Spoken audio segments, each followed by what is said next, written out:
मैं हूं आपकी मेज़बान साइमा मुश्ताक। कोविड-19 के हवाले से हम बात करने जा रहे हैं मशहूर और जाने माने डॉक्टर फयाज अहमद ऋषि साहब से, जो कि एसएमएचएस अस्पताल में प्रोफेसर एनेस्थीसिया और क्रिटिकल केयर रह चुके हैं। इसके अलावा फिजिशियन के तौर पे मरीजों का इलाज करते हैं, जिनमें कोविड-19 के मरीज ज़्यादातर पाए जाते हैं। डॉक्टर साहब को मेडिसिन में काफ़ी महारत हासिल। इस वक्त फ़ोन लाइन पे हमारे साथ जुड़ रहे हैं डॉक्टर फयाज अहमद ऋषि साहब। तो मेरा पहला सवाल है कि पिछले 1 साल से हम कोविड की कहर से लड़ रहे हैं और बहुत सारे लोग अपनी जिंदगी खो चुके हैं, लेकिन फिर भी मार्केट में अफवाहें हैं कि आखिर कोविड क्या है और किससे होता है। डॉक्टर साहब, हम जानना चाहते हैं कि आखिर कोविड है क्या और इसके सिम्टम्स क्या है, और क्या ये हो सकता है कि किसी को सिम्टम्स के बगैर भी कोविड हो। अच्छा, सबसे पहले मैं रौनक टाइम्स का शुक्रिया अदा करता हूं, जिन्होंने मुझे एक ऐसी बीमारी यानी कोविड-19 के बारे में बात करने का मौका फराहम किया है, जो न सिर्फ हिंदुस्तान में बल्कि सारे जहान में बाइस परेशानी बन गया है। जी।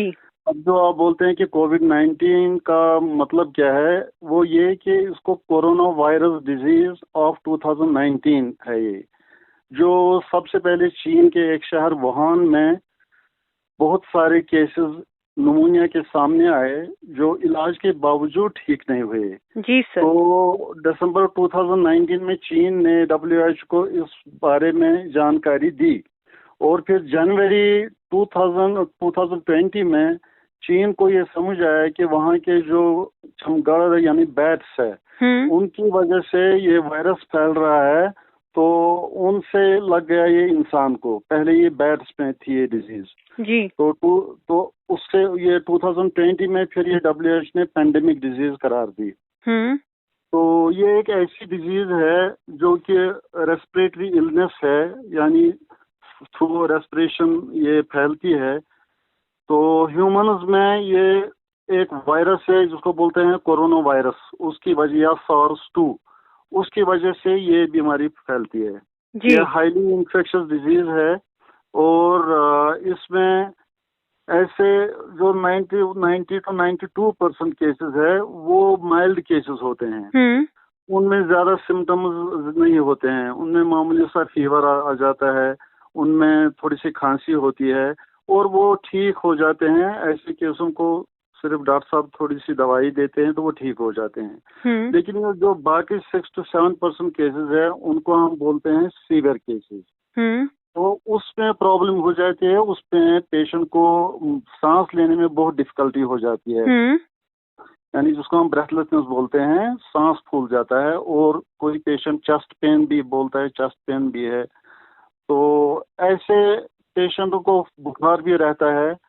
ये जरूरी नहीं है जिस दिन इन्फेक्शन होगा उसी दिन ये सिम्टम्स आएंगे। यूजुअली जब ये वायरस बॉडी में जाता है तो 4 to 6 डे पे स्टार्ट हो जाते हैं ये सिम्टम्स।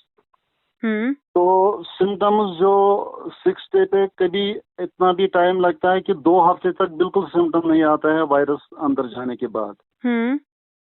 तो माइल्ड मैंने आपको बोला, उसमें जरूरी नहीं है निमोनिया हो, उसमें यही खांसी, बुखार और थोड़ी सी थकावट आती है। डॉक्टर साहब, अब इस वायरस से लड़ने के लिए, इसको रोकने के लिए क्या हम कोई डाइट चार्ट फॉलो कर सकते हैं ताकि हम इससे लड़ पाए?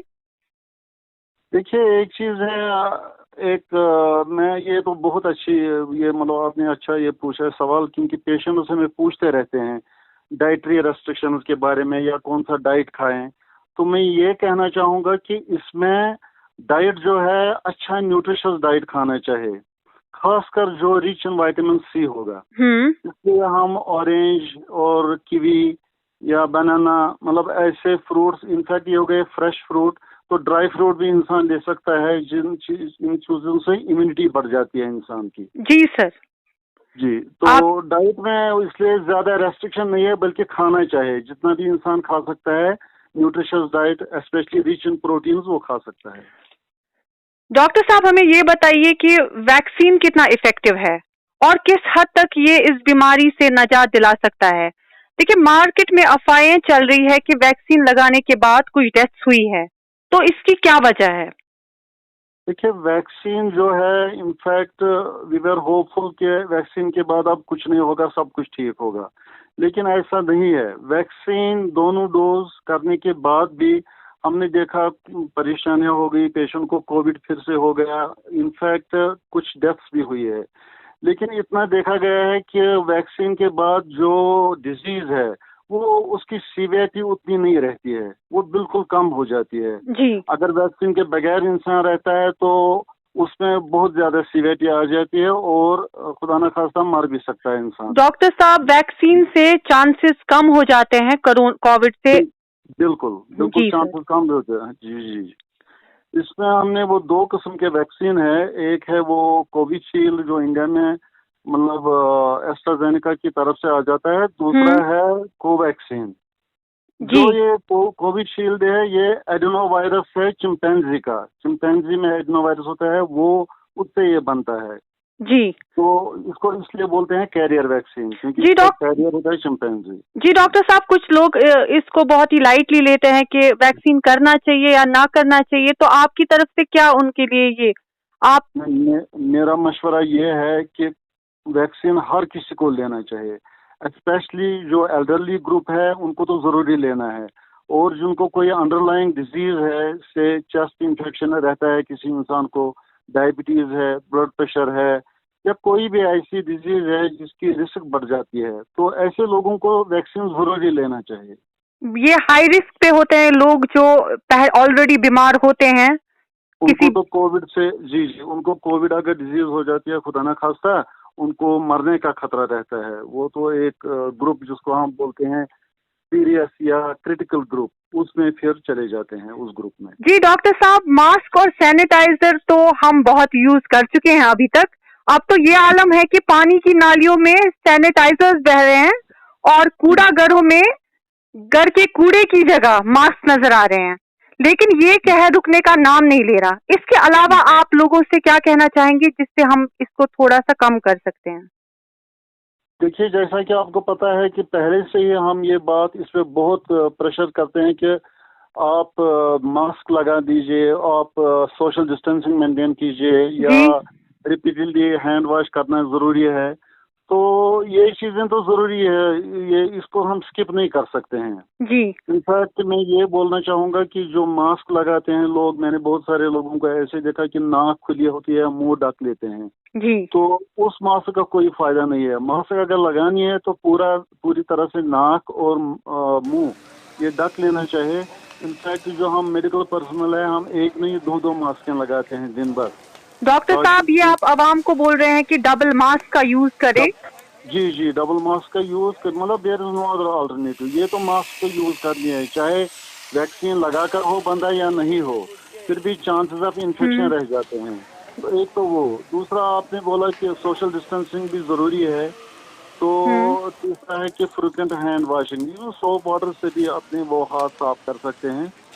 तो उसके अलावा अगर हमें लगा कि किसी टाइम कोई इंसान बिल्कुल ठीक है, नॉर्मल है, उसको अगर खांसी आती है या छींक लेता है, तो उसको अगर उस टाइम मास्क नहीं है तो एक टिश्यू पेपर लेके उस पर छींके, उस पर वो खांसी करे, या अपने बाजू को बेंड करके अपने एल्बो में वो छींक मारे। ठीक है, हमें ये जो इसको बहुत ही सीरियसली लेना होगा, आपकी तरफ से ये हमें एडवाइस है कि इसको सीरियसली ले। डॉक्टर साहब, एक सवाल है आपसे, जो गवर्नमेंट और पब्लिक के बीच में ब्रिज का काम कर सकता है। डॉक्टर साहब, एक गरीब आदमी के लिए कोविड से मरना आसान है या भूख से मरना आसान? देखिए, ये एक ऐसा सवाल है जो मतलब मैं ये बोलूँगा कि भूख से अगर इंसान मरे तो उसमें अगर हम मतलब मोटे लफ्जों में बोलेंगे उसमें बहुत टाइम लगता है, लेकिन कोविड के मरने में जल्दी हो जाती है, उसमें कोई टाइम नहीं। जी डॉक्टर साहब, आपका जवाब सुन के बहुत ही अच्छा लगा। तो एक मजदूर है और उसको अपना पेट पालना है, बच्चों को खिलाना है, तो उसके लिए गवर्नमेंट क्या करना चाहिए, कैसे स्टेप होनी चाहिए ताकि जो गरीब है, जो बीपीएल कैटेगरी में आते हैं, उनके लिए कोई स्कीम नहीं होनी चाहिए इस महामारी के दौरान? देखिए, ये तो ज़्यादा एडमिनिस्ट्रेटिव इशू है, एज ए डॉक्टर मैं उस पर ज़्यादा नहीं बोल सकता हूँ, लेकिन जो स्पाइक्स आते हैं इसके, जैसे कि आजकल फेज 2 चल रहा है, तो इसमें ये चेन ब्रेक करने के लिए जरूरी लॉकडाउन का लगाना जरूरी है। तो लेकिन अब लॉकडाउन में आप जो जैसे बोलते हैं कि मतलब गरीब आवाम है वो क्या करेंगे, मेरे ख्याल में जो काम एक बंदा अकेला कर सकता है, जैसे फॉर एग्जांपल एक फ्रूट वेंडर है, वो अकेला है उधर, तो उसके पास अगर हम जाएंगे, दूर से रहेंगे और मास्क लगा कर फ्रूट खरीदेंगे, फिर उसमें कोई मसला नहीं है जी। ऐसे बहुत सारे काम है जो लोग अकेला कर सकते हैं, मजदूर, तो वो भी अगर डिस्टेंस मेंटेन करके काम करेगा तो मुझे लगता है गवर्नमेंट को उसमें कोई वो इंटरफेरेंस नहीं करना। जी डॉक्टर साहब, कोई ऐसी मैसेज आप देना चाहेंगे लोगों को जिससे लोग भी इसको सीरियसली ले? बहुत ही लापरवाही हो रही है, कुछ लोग मास्क के बगैर निकल रहे हैं, सैनिटाइज भी नहीं कर रहे हैं, तो आप उनके लिए क्या मैसेज देना चाहेंगे कि कितनी जानलेवा है ये बीमारी?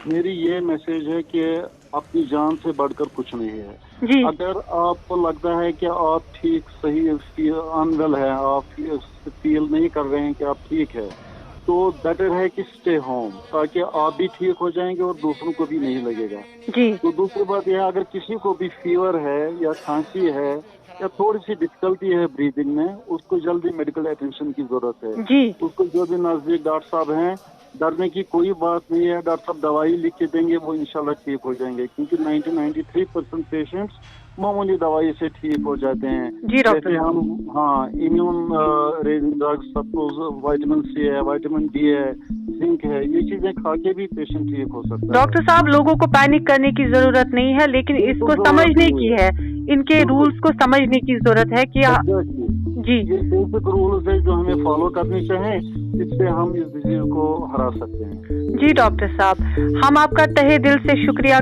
करते हैं कि आपने अपना कीमती समय निकाल के हमसे बात की और आपने लोगों को जानकारी दी कोविड जैसी खतरनाक बीमारी से लड़ने